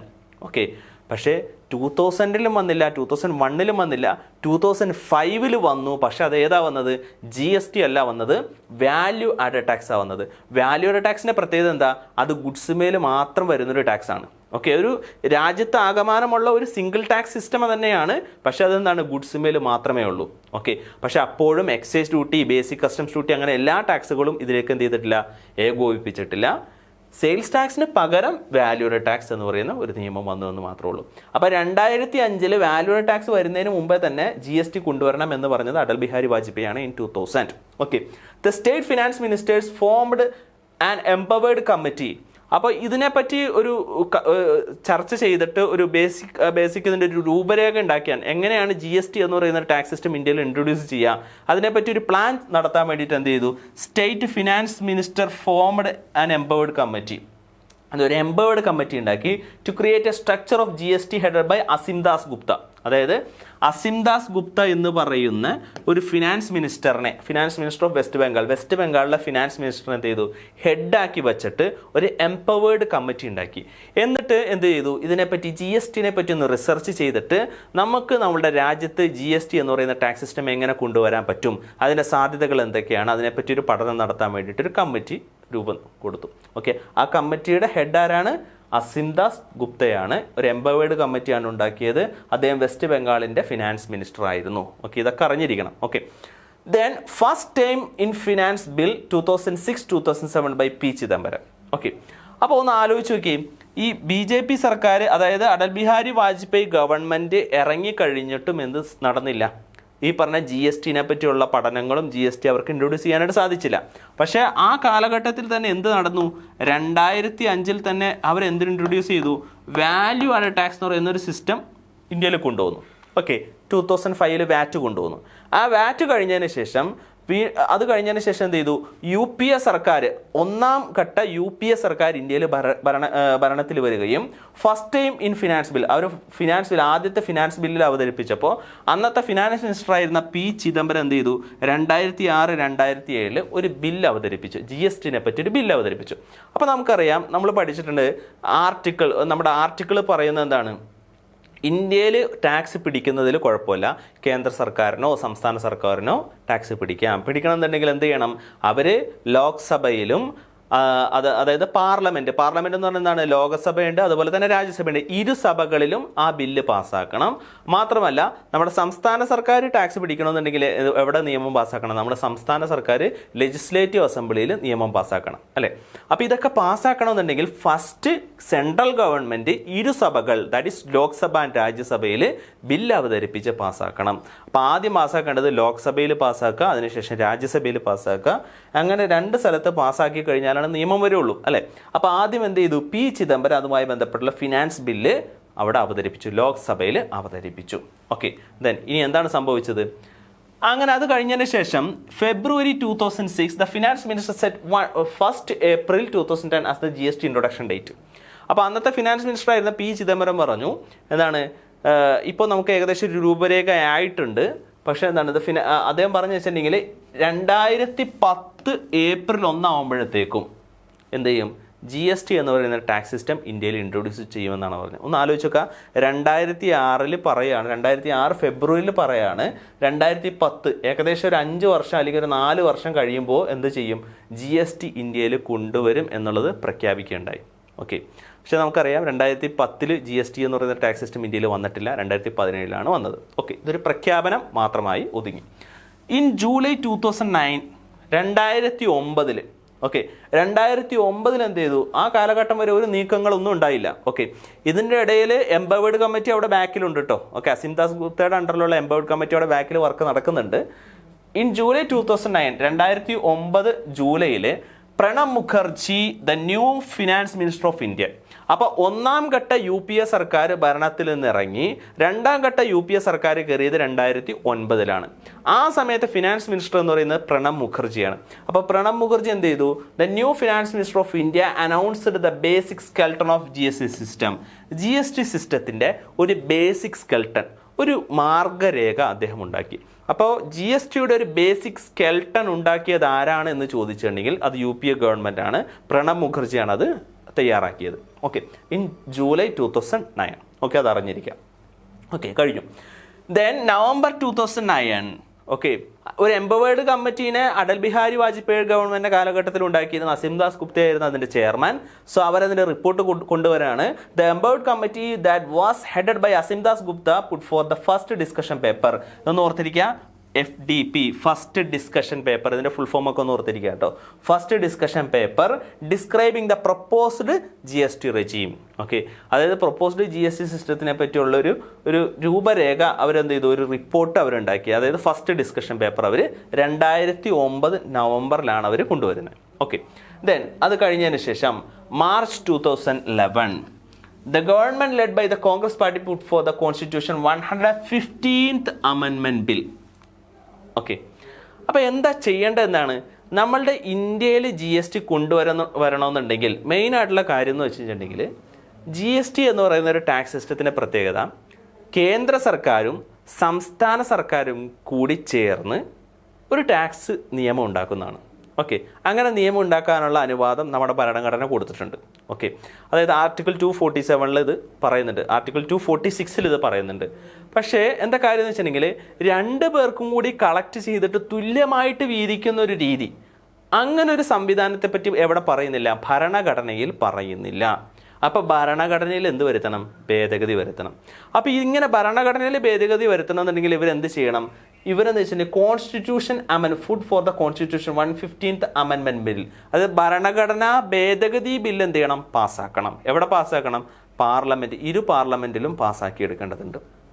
ഓക്കെ, അപ്പോൾ അവർ പാസ്സാക്കിയാൻ വേണ്ടി എടുത്ത ആ ബില്ലിൻ്റെ നമ്പർ എന്താണ്, 115th അമെൻമെൻറ്റ് ബിൽ. ഈ ബില്ലിൻ്റെ നമ്പർ എപ്പോഴും നോട്ട് ചെയ്ത് വെക്കുക.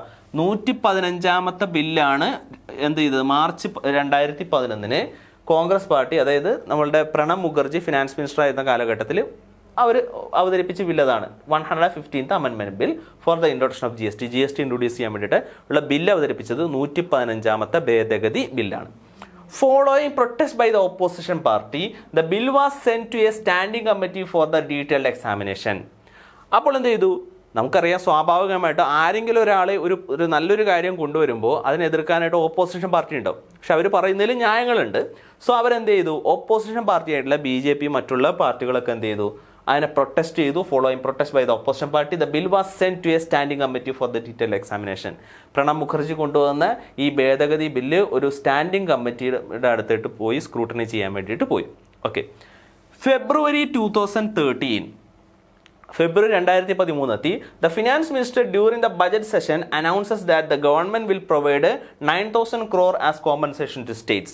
അതായത് ഈ പറഞ്ഞ സ്റ്റാൻഡിംഗ് കമ്മിറ്റിക്ക് ഇവർക്ക് ഇതിനെപ്പറ്റിയുള്ള ഈ ബില്ലിന് സ്ക്രൂട്ടനൈസ് ചെയ്യാൻ വേണ്ടി കൊടുത്തു കഴിഞ്ഞപ്പോൾ പ്രതിപക്ഷം മുന്നോട്ട് വെച്ച ഒരു മെയിൻ ആയിട്ടുള്ളൊരു പ്രോബ്ലം എന്ന് വെച്ചിട്ടുണ്ടെങ്കിൽ, പ്രതിപക്ഷം മുന്നോട്ട് വെച്ചതും എല്ലാ സംസ്ഥാന സർക്കാരുകളും മുന്നോട്ട് വെച്ച ഏറ്റവും വലിയൊരു ഡിഫിക്കൽട്ടി എന്ന് പറയുന്നത് വെച്ചിട്ടുണ്ടെങ്കിൽ ന്യായമായിട്ടുള്ളൊരു പ്രോബ്ലം തന്നെയാണ്. കാരണം എന്ന് വെച്ചിട്ടുണ്ടെങ്കിൽ ഈ GST എന്ന് പറയുന്ന ഒരു ടാക്സ് സിസ്റ്റം ഇന്ത്യയിൽ കൊണ്ടുവന്നു കഴിഞ്ഞാലൊരു കുഴപ്പമെന്ന് വെച്ചിട്ടുണ്ടെങ്കിൽ GST എന്ന് പറഞ്ഞു കഴിഞ്ഞിട്ടുണ്ടെങ്കിൽ ഡെസ്റ്റിനേഷൻ ബേസ്ഡ് ടാക്സ് സിസ്റ്റമാണ്. എന്താണ്?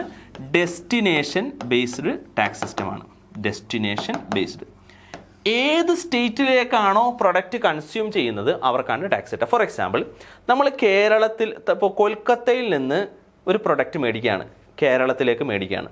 ഓക്കെ. അപ്പോൾ ആ പ്രൊഡക്റ്റ് മേൽ GST വരണയാണെങ്കിൽ 28% GST ആണ് വരുന്നതെങ്കിൽ 28% പകുതിയായിട്ടുള്ള 14% സെൻട്രൽ ഗവൺമെൻറ്റും കിട്ടും. ബാക്കി 14% കേരളത്തിനാണ് കിട്ടുക. ആർക്ക് കിട്ടത്തില്ല? കൊൽക്കത്തക്ക് കിട്ടത്തില്ല. ഓക്കെ. അതാണ് ഡെസ്റ്റിനേഷൻ ബേസ്ഡ് ടാക്സ് സിസ്റ്റം ആയി കഴിഞ്ഞാലുള്ളൊരു കുഴപ്പം. അപ്പോൾ അങ്ങനെ വരുമ്പോൾ മാനുഫാക്ചറിങ് സ്റ്റേറ്റുകളുണ്ട്. നമുക്കറിയാം, കേരളത്തിനേക്കാളും ഒരുപാട് മാനുഫാക്ചറിങ്ങിൽ ഒരുപാട് മുന്നിട്ട് നിൽക്കുന്ന സംസ്ഥാനമാണ് മഹാരാഷ്ട്ര, അതുപോലെ തന്നെ തമിഴ്നാട്, കർണാടക, അങ്ങനെയുള്ള സംസ്ഥാനങ്ങൾ. അപ്പോൾ ഇത്തരത്തിലുള്ള സംസ്ഥാനങ്ങൾക്ക് എന്താ നഷ്ടം? എന്താണ്? അവരുടെ ലാൻഡ് ഉപയോഗിച്ച്, അവരുടെ ഇലക്ട്രിസിറ്റി ഉപയോഗിച്ചിട്ട്, അവരുടെ ഹ്യൂമൻ പവർ ഉപയോഗിച്ചിട്ട് ഒരുപാട് പ്രൊഡക്റ്റുകൾ മാനുഫാക്ചർ ചെയ്യുന്നു. പക്ഷേ മാനുഫാക്ചർ ചെയ്യുന്ന പ്രൊഡക്റ്റ് കൂടുതലും കൺസ്യൂം ചെയ്യുന്നത് അന്യ സംസ്ഥാനത്താണ്. പക്ഷേ അന്യ സംസ്ഥാനക്കാർ വന്ന് പ്രൊഡക്റ്റ് മേടിച്ചുകൊണ്ട് പോകുമ്പോൾ ടാക്സ് ബെനിഫിറ്റ് ആർക്ക് കിട്ടുന്നില്ല? ആ വിൽക്കപ്പെടുന്ന സംസ്ഥാന സർക്കാരിന് കിട്ടുന്നില്ല. ഓക്കെ. അപ്പോൾ അതൊരു വലിയൊരു ഡിഫിക്കൽട്ടി ആണെന്നും കണ്ടു. അപ്പോൾ എന്ത് ചെയ്തു? ഈ മാനുഫാക്ചർ ചെയ്യുന്ന സ്റ്റേറ്റുകളൊക്കെ അതിനെ പ്രൊട്ടസ്റ്റ് ചെയ്യാനായിട്ട് തുടങ്ങി. അപ്പോൾ അവരെ എന്ത് ചെയ്തു? ഓപ്പോസിഷൻ പാർട്ടീസൊക്കെ സപ്പോർട്ട് ചെയ്യാൻ തുടങ്ങി. അപ്പോൾ ഇങ്ങനെ GST വന്നു കഴിഞ്ഞാൽ വലിയൊരു പ്രോബ്ലം ഉണ്ടാവുമെന്ന് മനസ്സിലാക്കി. അപ്പോൾ സംസ്ഥാന സർക്കാരിന് നഷ്ടമാണ് ഏത് GST വരുമ്പോൾ. അവരുടെ പവർ നഷ്ടപ്പെടുന്നു. അവർക്ക് സ്വന്തമായിട്ട് ടാക്സ് പിടിച്ചുകൊണ്ടിരുന്ന സംവിധാനം, അതായത് പണ്ട് വാല്യൂ ടാക്സ് പിടിച്ചുകൊണ്ടിരുന്നതാണ്. ഗുഡ്സ് മേലൊക്കെ വാല്യൂ ടാക്സ് പിടിക്കാൻ, അതിൻ്റെ റേറ്റ് കൂട്ടാനും കുറയ്ക്കാനുള്ള അവകാശം സംസ്ഥാന സർക്കാരിനുണ്ട്. കാരണം ഇന്ത്യ എന്ന് പറയുന്നത് എന്താണ്? ഒരു ഫെഡറൽ നേഷനാണ്. അപ്പോൾ സംസ്ഥാന സർക്കാരിന് അത് കൂട്ടാനും കുറയ്ക്കാനും നിയമങ്ങൾ ഉണ്ടാക്കാനുള്ള അവകാശം പൂർണ്ണമായിട്ടുണ്ട്. ഈ അവകാശത്തെ ഹനിക്കപ്പെടുന്ന, അല്ലെങ്കിൽ ഒരു തരത്തിൽ ഒരു വിലങ്ങുതടിയായിട്ട് നിൽക്കുന്ന ഒരു സംവിധാനമാണ് ഇത് GST എന്ന് പറയുന്നത്. അപ്പോൾ GST എങ്ങനെയും വരരുത് എന്നായിരുന്നു ചില സംസ്ഥാനങ്ങളുടെ ഒരു മൈൻഡ്. അപ്പോൾ അതിനൊന്ന് തിരുത്തണമല്ലോ. അപ്പോൾ അതിനെ തിരുത്താൻ വേണ്ടിയിട്ട് സംസ്ഥാന സർക്കാരിന് നഷ്ടം ഉണ്ടാവുന്നു എന്നുള്ളതാണ് അവർ മുന്നോട്ട് വെക്കുന്നത്. ഓക്കെ. GST കൊണ്ടുവരുന്നത് എന്നതല്ല, ഞങ്ങൾക്ക് നഷ്ടം ഉണ്ടാവുന്നു, അതുകൊണ്ട് GST വരരുത് എന്നുള്ളതാണ്. അപ്പോൾ നിങ്ങളുടെ നഷ്ടം ഞങ്ങൾ നികത്താം എന്ന് പറഞ്ഞുകൊണ്ട് അന്നത്തെ പ്രണബ് മുഖർജി ഫിനാൻസ് മിനിസ്റ്റർ എന്ത് ചെയ്തു? മുന്നോട്ട് വെച്ചൊരു ഒരു ഓഫറാണത് 9,000 crore. അതായത് നിങ്ങൾക്കുണ്ടാവുന്ന നഷ്ടം, അതായത് സംസ്ഥാന സർക്കാരുകൾക്ക് ഉണ്ടാവുന്ന നഷ്ടം 9,000 കോടി രൂപ സംസ്ഥാന സർക്കാർ ബജറ്റിൽ വകയിരുത്താം. എന്നിട്ട് എന്ത് ചെയ്യാം? ആർക്കാണോ നഷ്ടം വരുന്നത് അവർക്കത് കൊടുക്കാം എന്നുള്ളതാണ് അവർ മുന്നോട്ട് വെച്ചത്. The finance minister during the budget session announces that the government will provide 9,000 crore as compensation to state ഗവൺമെന്റിന് കോമ്പൻസേഷൻ ആയിട്ട് 9,000 crore കൊടുക്കുക എന്നുള്ളത് പറഞ്ഞു. പക്ഷേ 9,000 crore എന്ന് വെച്ചിട്ടുണ്ടെങ്കിൽ ഈ മഹാരാഷ്ട്ര, അതുപോലെ തന്നെ കൊൽക്കത്ത, അതുപോലെ തന്നെ ഒരു വലിയ മാനുഫാക്ചറിംഗ് സ്റ്റേറ്റിനെയൊക്കെ സംബന്ധിച്ച് എന്താണ് ഈ 9,000 crore എന്ന് പറയുന്നത് ആനവായിൽ അമ്പഴങ്ങ പോലെയാണ്. അവർക്ക് അതെന്തില്ല, ഒരു തരത്തിലും തികയാത്തൊരു പൈസയാണ്. ഓക്കെ. പിന്നെ തന്നെയല്ല, ഇതൊരു വൺ ടൈം സെറ്റിൽമെൻ്റ് ആണ്. 9,000 crore കിട്ടിക്കഴിഞ്ഞാൽ പിന്നെ അത് തീർന്നു. ഓക്കെ. പിന്നീട് എന്ത് എന്നുള്ള സംഭവമില്ല, അല്ലേ? അപ്പോൾ അത് കാരണം കൊണ്ട് തന്നെ ഈ ഒരു ഓഫറിനെ ആര് നിരസിക്കുകയാണ് ഉണ്ടായത്? ഈ പറഞ്ഞ സ്റ്റേറ്റ് ഗവൺമെൻറ്റ്സും അതുപോലെ തന്നെ ഓപ്പോസിഷൻ പാർട്ടീസ് അത് എന്ത് ചെയ്തു? അവർ നിരസിച്ചു. കാരണം വെച്ചിട്ടുണ്ടെങ്കിൽ ഇതുകൊണ്ട് പോരാ. ഓക്കെ. ദെൻ May 2014, അപ്പോൾ പരമാവധി UPA സർക്കാർ എങ്ങനെയെങ്കിലും GST ഇൻട്രൊഡ്യൂസ് ചെയ്യാനായിട്ട് ശ്രമിച്ചുകൊണ്ടിരിക്കുന്ന ഒരു കാലഘട്ടമാണ്.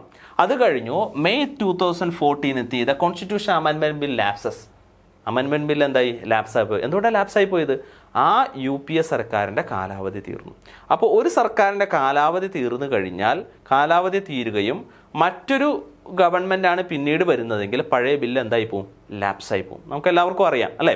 അങ്ങനെ 2014 UPA സർക്കാർ ഭരണത്തിൽ നിന്ന് ഇറങ്ങിയ സമയത്ത് ആ ബില്ല് ലാപ്സായി പോയി. ആ ബില്ലിൻ്റെ പേരെന്താണ്? 115ാമത്തെ ഭേദഗതി ബില്ലാണ്. 115th അമെൻമെൻറ്റ് ബില്ലാണ്. അത് ഓർത്തിരിക്കുക. ഓക്കെ, ആ ബില്ല് ലാപ്സായി പോയി. ഇനി അതില്ല, ഓർത്തിരിക്കാം. Okay. December 2014, India's new finance minister, Mr. Arun Jaitley, submit the Constitution 122nd Amendment Bill 2014 in the Parliament. എന്ത് ചെയ്തു? നമ്മളുടെ അരുൺ ജെയ്റ്റ്ലി, അതായത് പുതിയ ഭരണകർത്താക്കൾ വന്നു, BJP സർക്കാർ അധികാരത്തിൽ വന്നു കഴിഞ്ഞതിന് ശേഷമുള്ള ആദ്യത്തെ ഫിനാൻസ് മിനിസ്റ്റർ ആയിട്ടുള്ള അരുൺ ജെയ്റ്റ്ലി എന്ത് ചെയ്തു? 122ാമത്തെ ഭേദഗതി ബില്ല് 2014 എന്ത് ചെയ്തു? അവതരിപ്പിച്ചു, പാർലമെന്റിൽ അവതരിപ്പിച്ചു. Okay. February 2015, Jaitley in his budget speech indicating that the government is looking to implement the GST system by 1st April 2016. അവർക്ക് എന്ന് GST കൊണ്ടുവരണം എന്നുള്ളതാണ് അവർ മുന്നോട്ട് വെച്ചത്. 2016 ഏപ്രിൽ 1-ാം തീയതി മുതൽ GST വരും എന്നുള്ളതാണ് അവർ പറഞ്ഞത്. ഓക്കെ, അവരെന്ത് ചെയ്തു? അങ്ങനെ അത് അവതരിപ്പിക്കുകയും May 2015 bill was passed in ലോക്സഭയിൽ അത് എന്ത് ചെയ്യും? പാസ്സായി. കാരണം ലോകസഭയിൽ BJPക്ക് നല്ല ഭൂരിപക്ഷമുണ്ട്. ആ ഭൂരിപക്ഷം ഉള്ളത് കൊണ്ട് തന്നെ അവിടെ എന്ത് ചെയ്തു? ഈ പറഞ്ഞ GST സിസ്റ്റം അവർ കൊണ്ടുവന്നതിൽ ചെറിയ പോരായ്മകൾ ഉണ്ടെങ്കിൽ പോലും ഭൂരിപക്ഷം അവരായതിൻ്റെ പേരിൽ തന്നെ, അതുപോലെ തന്നെ പ്രതിപക്ഷം ചോദിച്ച പല ചോദ്യങ്ങൾക്കും കൃത്യമായിട്ടുള്ള മറുപടി കൊടുക്കാൻ സാധിച്ചതുകൊണ്ട് തന്നെ അവർക്ക് എന്ത് ചെയ്യാൻ സാധിച്ചു? ലോക്സഭയിൽ ആ ബില്ല് പാസ്സാക്കിയെടുക്കാനായിട്ട് സാധിച്ചു. സോ ഇൻ മെയ് 2015 ബില്ല് പാസ്സാക്കിയതാരാണ്? ബില്ല് പാസ്സായി, ലോക്സഭയിൽ പാസ്സായി. ഓക്കെ, അപ്പോൾ നമുക്കറിയാം ലോകസഭയിലും പാസ്സാവണം, അതുപോലെ തന്നെ എവിടെയും പാസ്സാവേണ്ടതുണ്ട്? രാജ്യസഭയിലും ഈ ബില്ല് പാസ്സാവേണ്ടതുണ്ട് അല്ലേ? അപ്പോൾ ലോക്സഭയിൽ പാസ്സായി, ഇനി രാജ്യസഭയിൽ ഇത് കൊണ്ടുവരണം. ഓക്കെ, അപ്പോൾ രാജ്യസഭ എന്ന് പറയുന്നത് എന്താണ്? നമ്മളെ സംബന്ധിച്ചറിയാം, അതായത് ഓരോ സംസ്ഥാന സർക്കാരിൽ നിന്നും എന്ത് ചെയ്യുന്നുണ്ട്? അവരുടെ റെപ്രസെൻറ്റേറ്റീവായിട്ട് വേറെയും ഒരു എക്സ്ട്രാ MP-മാർ എന്ത് ചെയ്യുന്നുണ്ട്? രാജ്യസഭ MP-മാരായിട്ട് പോകുന്നുണ്ട്. അപ്പോൾ അങ്ങനെ പോയ സമയത്ത് എന്ന് വെച്ചിട്ടുണ്ടെങ്കിൽ രാജ്യസഭയിൽ ഈ BJP സർക്കാരിനെ സംബന്ധിച്ച് അല്ലെങ്കിൽ BJPയെ അനുകൂലിക്കുന്ന തരത്തിലുള്ള MP-മാരുടെ എണ്ണം എന്താണ്? കുറവാണ്. അവിടെ വോട്ടിംഗ് ഷെയർ രാജ്യസഭയിൽ ആർക്ക് കുറവാണ്? ഈ BJPക്ക് കുറവാണ്. അതുകൊണ്ട് തന്നെ 2015 തന്നെ അവർക്ക് എന്ത് ചെയ്യാൻ സാധിച്ചിട്ടില്ല? ഈ പറഞ്ഞ ബില്ല്, ഈ GSTയുടെ ബില്ല് രാജ്യസഭയിൽ പാസ്സാക്കിയെടുക്കാൻ സാധിച്ചില്ല. ഓക്കെ, അപ്പോൾ നമുക്ക് നോക്കാം. ഇപ്പോൾ 2014 അരുൺ ജെയ്റ്റ്ലി കൊണ്ടുവന്ന ഭേദഗതി ബില്ലിൻ്റെ നമ്പർ നോക്കാം. ഇതൊക്കെയാണ് നമ്മൾ നോക്കേണ്ടത്. 122ാമത്തെ ഭേദഗതി bill. Okay, 122. Okay, August 2015 the bill was not passed in the രാജ്യസഭയിൽ പാസ്സായില്ല. കാരണം എന്തുകൊണ്ടാണ്? ഞാൻ നേരത്തെ പറഞ്ഞ പോലെ ഇവർക്ക് വ്യക്തമായിട്ടുള്ള ഒരു ഭൂരിപക്ഷം ഇല്ലാത്തതിൻ്റെ പേരിൽ. Then March 2016 Jaitley says that he is in the agreement with the Congress demand for the GST rate not to set above the 18%. അപ്പോൾ എന്താ കാര്യം? എന്താണ്? ഈ രാജ്യസഭയിൽ ഭൂരിപക്ഷം ഇല്ലാതായി കഴിഞ്ഞാൽ അവർക്ക് അവിടെ പാസ്സാക്കാൻ പറ്റത്തില്ല. അപ്പോൾ കോൺഗ്രസ് മുന്നോട്ട് വെച്ച ഒരു ഡിമാൻഡ് എന്ന് വെച്ചിട്ടുണ്ടെങ്കിൽ BJP സർക്കാർ കൊണ്ടുവന്ന ഒരു GSTയുടെ പ്ലാനിങ്ങിൽ ഒരുപാട് പ്രൊഡക്റ്റുകൾക്ക് വലിയ വലിയ ടാക്സുകളാണ് അവർ കൊണ്ടുവന്നത്. അപ്പോൾ അതൊക്കെ മാറ്റിയിട്ട് ഫാസ്റ്റ് മൂവിങ് കൺസ്യൂമബിൾ ഗുഡ്സ് ആയിട്ടുള്ള ദൈനംദിനം നമ്മളുടെ ആളുകൾ യൂസ് ചെയ്യുന്ന ചില ഗുഡ്സുകളുണ്ട്. അത്തരത്തിലുള്ള ഗുഡ്സുകൾക്കൊന്നും 18% മുകളിൽ ടാക്സ് പിടിക്കാൻ പാടില്ല എന്നുള്ളതാണ് ആര് മുന്നോട്ട് വെച്ചത്? കോൺഗ്രസ് മുന്നോട്ട് വെച്ചത്. അതായത് ഓപ്പോസിഷൻ പാർട്ടീസ് എല്ലാം മുന്നോട്ട് വെച്ചൊരു കാര്യം അതാണ്. അങ്ങനെ അത് അംഗീകരിക്കാതെ എന്ത് ചെയ്യാൻ പറ്റില്ല? ഈ ബില്ല് പാസ്സാക്കാൻ പറ്റില്ല എന്നുള്ളതാണ് അവർ മുന്നോട്ട് വെച്ചൊരു കാര്യം. അതിനെന്ത് ചെയ്തു? ജെയ്റ്റ്ലി അനുകൂലിച്ചു. അതായത് BJP സർക്കാർ അനുകൂലിക്കുകയും Jaitley says that he is in the agreement with the Congress demand for the GST rate not to be set above 18%. Okay, എല്ലാ പ്രോഡക്റ്റ് മേലല്ല, സാധാരണ ജനങ്ങൾ ഉപയോഗിക്കുന്ന ഫാസ്റ്റ് മൂവിങ് കൺസ്യൂമർ ഗുഡ്സിനൊക്കെ 18% മുകളിൽ വരില്ല എന്നുള്ളത്. In June 2016, the Ministry of Finance releases the draft model law on the GST to the public expecting the suggestions and views. അപ്പോൾ തന്നെ ഏകദേശം എന്ത് ചെയ്തു? ഓപ്പോസിഷൻ പാർട്ടീസൊക്കെ ഏകദേശം ഒതുങ്ങി, കുഴപ്പമില്ല. ഓക്കെ, ജൂൺ 2016 എത്തിയപ്പോഴത്തേക്കും ഒരു കരട് ബില്ല്. അപ്പോൾ എന്താ ചെയ്തത്? ഈ 122ാമത്തെ ഭേദഗതി ബില്ലാണ് ആരുടെ കയ്യിലിരിക്കുന്നത്? ജെയ്റ്റ്ലിയുടെ കയ്യിലിരിക്കുന്നത്.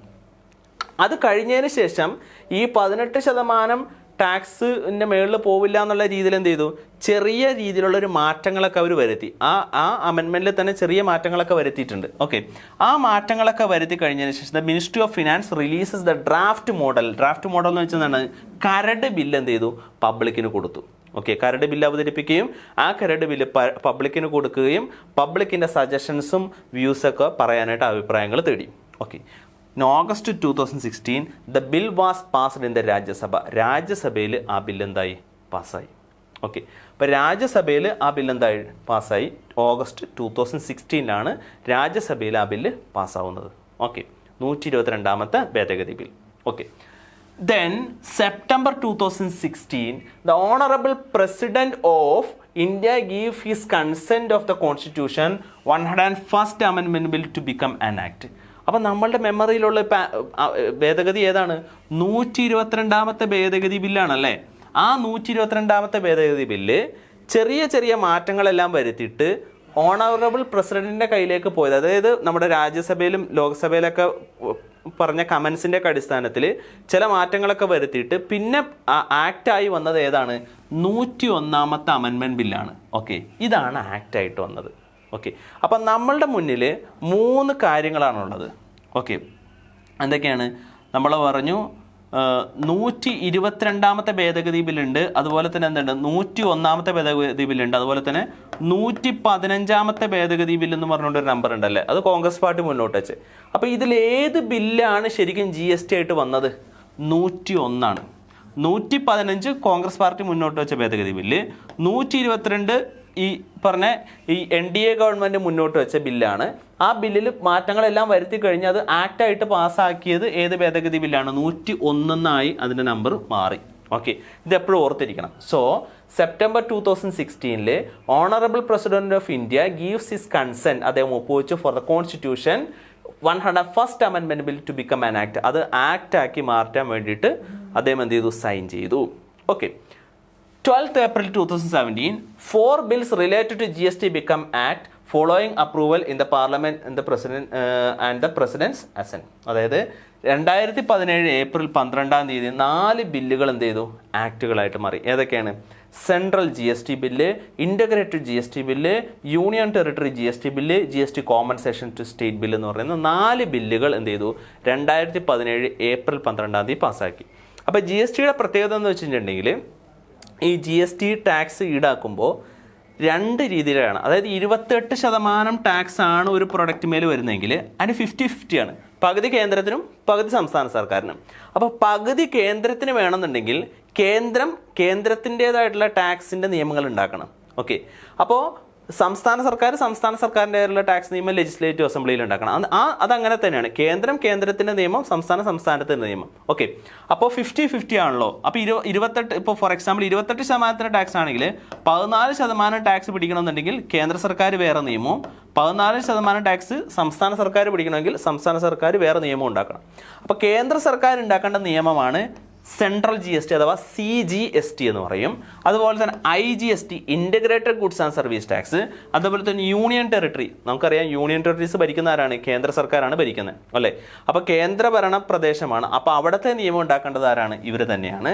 അതുപോലെ തന്നെ എന്താണ്? GST കോമ്പൻസേഷൻ ടു സ്റ്റേറ്റ് എന്ന് പറയുന്ന ബില്ലും പാസ്സാക്കണം. ഓക്കെ, അപ്പോൾ ഇതെന്തൊക്കെയാണ് ഈ 4 ബില്ലുകൾ എന്നുള്ളതിനെ പറ്റി ഒരു ഡീറ്റെയിൽ ആയിട്ടുള്ള വീഡിയോ നമ്മൾ എന്ത് ചെയ്യുന്നുണ്ട്? പിന്നീട് ചെയ്യുന്നുണ്ട്. സോ ഈ 4 ബില്ലുകളും ആര് പാസ്സാക്കി?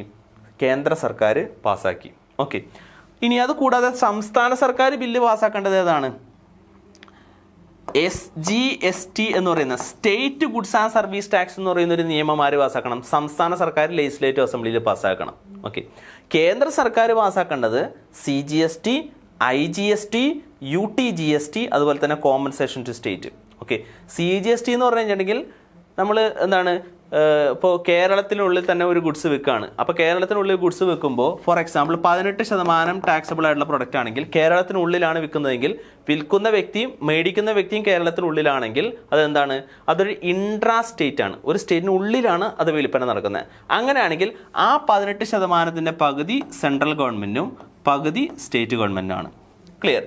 അപ്പോൾ വരുന്ന ടാക്സ് എന്ന് വെച്ചിട്ടുണ്ടെങ്കിൽ CGST, SGST ആണ്. ഓക്കെ, ഇനി അതേസമയം ഒരു പ്രൊഡക്റ്റ് കേരളത്തിലൊരു പ്രൊഡക്റ്റ് തമിഴ്നാട്ടിലേക്കാണ് വിൽക്കുന്നതെങ്കിൽ 2 സ്റ്റേറ്റുകൾ തമ്മിലായി. 2 സ്റ്റേറ്റുകൾ തമ്മിലാവുമ്പോൾ അവിടെ എന്താണ്? അത് എന്താണ്? ഇൻ്റഗ്രേറ്റഡ് സ്റ്റേറ്റ്സ് ആണ്. ദാറ്റ് ഈസ് ഇൻട്രാ സ്റ്റേറ്റ് ആണ്. ഇന്റർ സ്റ്റേറ്റ് ആണ്. ഒരു സംസ്ഥാനം മറ്റൊരു സംസ്ഥാനമാണ്. അപ്പോൾ അങ്ങനെ വരുമ്പോഴത്തേക്കും സെൻട്രൽ ഗവൺമെൻറ്റും ടാക്സ് പിടിക്കും, അതുപോലെ തന്നെ സ്റ്റേറ്റ് ഗവൺമെൻറ്റും ടാക്സ് പിടിക്കും അല്ലേ. അപ്പോൾ കേരളത്തിൽ നിന്ന് തമിഴ്നാട്ടിലേക്കാണ് ഗുഡ്സ് വിറ്റിരിക്കുന്നത്, കേരളത്തിൽ നിന്ന് തമിഴ്നാട്ടിലേക്കാണ് ഗുഡ്സ് വിറ്റിരിക്കുന്നത്, അപ്പോഴും കേന്ദ്രത്തിന് ടാക്സ് കിട്ടും. അപ്പോൾ കേന്ദ്രം പിടിക്കുന്ന ടാക്സിൻ്റെ പേര് CGST എന്നല്ല, എന്താണ്, IGST എന്നാണ്. ഓക്കെ, സംസ്ഥാന സർക്കാർ പിടിക്കുന്ന ടാക്സ് ഏതാണ്, ദാറ്റ് ഈസ് SGST ആണ്. സംസ്ഥാന സർക്കാർ എപ്പോഴും SGST ആണ്. പക്ഷേ വേറെ കാര്യമുണ്ട്, നമ്മുടെ കേരള സ്റ്റേറ്റ് ഗവൺമെൻറ് അവിടെ ടാക്സ് പിടിക്കാൻ പറ്റില്ല. ആ ടാക്സ് ആർക്ക് പോവും, നമ്മളുടെ തമിഴ്നാട് സർക്കാരിലേക്ക് പോകും. ഓക്കെ, അതൊക്കെ നമുക്ക് പറയാം. ഡെസ്റ്റിനേഷൻ ബേസ്ഡ് ടാക്സ് സിസ്റ്റത്തിനെ കുറിച്ചും ഈ ടാക്സ് സംവിധാനം എങ്ങനെയാണെന്നുള്ളതിനെക്കുറിച്ചുള്ള ഡീറ്റെയിൽ ആയിട്ടുള്ള വീഡിയോ നമ്മൾ ചെയ്യുന്നുണ്ട്. ഇപ്പോൾ നമ്മൾ എന്താണ് അതിൻ്റെ ബേസിക് സ്കെൽട്ടൺ, എന്താണ് അതിൻ്റെ പരിപാടി, അതുപോലെ തന്നെ അതിൻ്റെ ഹിസ്റ്ററി എന്താണ്, അതിൻ്റെ എവല്യൂഷൻ എന്താണ്, അതിനെക്കുറിച്ച് മാത്രമേ പറയുന്നുള്ളൂ. അതുകൊണ്ടാണ് ഡീറ്റെയിൽ ആയിട്ട് ഇതിലേക്ക് നമ്മൾ പോകാത്തത്. ഓക്കെ, സോ CGSTയുടെ നിയമം ഉണ്ടാക്കണം, IGSTയുടെ നിയമം ഉണ്ടാക്കണം, അതുപോലെ തന്നെ യൂണിയൻ ടെറിട്ടറീസും അവരുടേതായിട്ടുള്ള നിയമം ഉണ്ടാക്കണം, അതുപോലെ തന്നെ GST കോമ്പൻസേഷൻ സ്റ്റേറ്റ്. നമ്മൾ നേരത്തെ പറഞ്ഞല്ലോ, പ്രണബ് മുഖർജി ഒരു 9,000 കോടി രൂപ സംസ്ഥാന സർക്കാരിന് കൊടുക്കാമെന്ന് പറഞ്ഞില്ലേ, ആ കൊടുക്കാമെന്ന് പറഞ്ഞത് അവർ അംഗീകരിച്ചില്ല. അപ്പോൾ അതിന് പകരം ഈ BJP സർക്കാർ മുന്നോട്ട് കൊണ്ടുവന്നൊരു പരിപാടിയാണെന്ത്, കോമ്പൻസേഷൻ എന്ന് പറയുന്ന cess. Okay, GST compensation to state bill. എന്താ പരിപാടി, എന്താണ്, നമ്മളുടെ സാധാരണ ഈ 18 അല്ലെങ്കിൽ 28% ടാക്സ് ആയിട്ടുള്ള പ്രൊഡക്റ്റ്, അതായത് 28% ടാക്സബിൾ ആയിട്ടുള്ള പ്രൊഡക്റ്റ് മേൽ എക്സ്ട്രാ ഒരു സെസ് മേടിക്കും. എക്സ്ട്രാ സെസ് മേടിക്കാന്ന് വെച്ചാൽ ഈ സെസ് എമൗണ്ട് എങ്ങോട്ടേക്ക് കൊടുക്കും, നേരെ അതായത് ഈ സെസ് എമൗണ്ട് കേന്ദ്ര സർക്കാർ കളക്ട് ചെയ്യുകയും ഈ പറഞ്ഞ ആർക്കാണ്, ഏത് സംസ്ഥാനത്തിനാണോ നഷ്ടം വരുന്നത് ആ സംസ്ഥാനത്തിന് എന്ത് ചെയ്യും, കോമ്പൻസേഷനായിട്ട് കൊടുക്കും 5 വർഷം വരെ. അതായത് 2017 മുതൽ 5 വർഷത്തേട്ട് ഈ 28% ടാക്സബിൾ ആയിട്ടുള്ള പ്രൊഡക്റ്റുകൾ, ഹൈ ടാക്സബിൾ ആയിട്ടുള്ള റേറ്റ് എന്ന് പറഞ്ഞാൽ 28%. ആ 28% ടാക്സബിൾ ആയിട്ടുള്ള പ്രൊഡക്റ്റ് മേലെ എക്സ്ട്രാ സെസ് വേറെയും കൂടി പിടിക്കും, നമ്മുടെ പൊതുജനത്തിൻ്റെ കയ്യിൽ നിന്ന് പിടിക്കുന്നു. ആ പിടിക്കുന്ന ടാക്സ് കേന്ദ്ര സർക്കാർ കയ്യിൽ കൂട്ടി വെക്കുന്നു.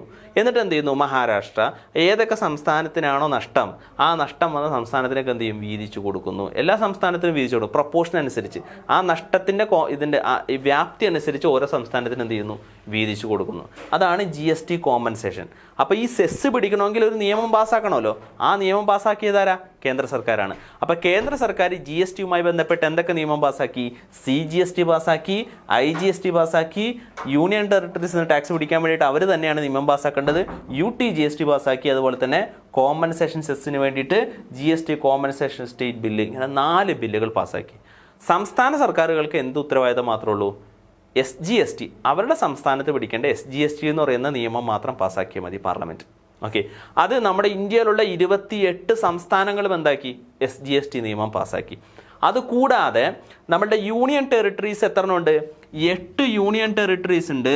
ആ 8 യൂണിയൻ ടെറിട്ടറിയിൽ 3 യൂണിയൻ ടെറിട്ടറീസ് ലെജിസ്ലേറ്റീവ് അസംബ്ലി ഉള്ളവരാണ്. ആരൊക്കെയാണത്, ഡൽഹി, ജമ്മു, അതുപോലെ തന്നെ പിന്നെ ആരാണുള്ളത്, പോണ്ടിച്ചേരി. ഈ 3 സ്റ്റേറ്റുകൾ, അതായത് ഈ 3 യൂണിയൻ ടെറിട്ടറീസ്, ഈ 3 യൂണിയൻ ടെറിട്ടറീസ് എന്ത് നിയമം ഉണ്ടാക്കിയത്, ഈ SGST നിയമം ഉണ്ടാക്കിയത്. കാരണം അവർക്ക് ലെജിസ്ലേറ്റീവ് അസംബ്ലി ഉണ്ട്. ഓക്കെ, അവർ നിയമം ഉണ്ടാക്കി. ബാക്കി 5 യൂണിയൻ ടെറിട്ടറീസ് ഉണ്ടല്ലോ, ഏതൊക്കെയാണ്, Daman and Diu and Dadra and Nagar Haveli ഉണ്ട്, അതുപോലെ തന്നെ ലക്ഷദ്വീപ് ഉണ്ട്, ചണ്ഡീഗഡ് ഉണ്ട്. അങ്ങനെ 5 വ്യത്യസ്ത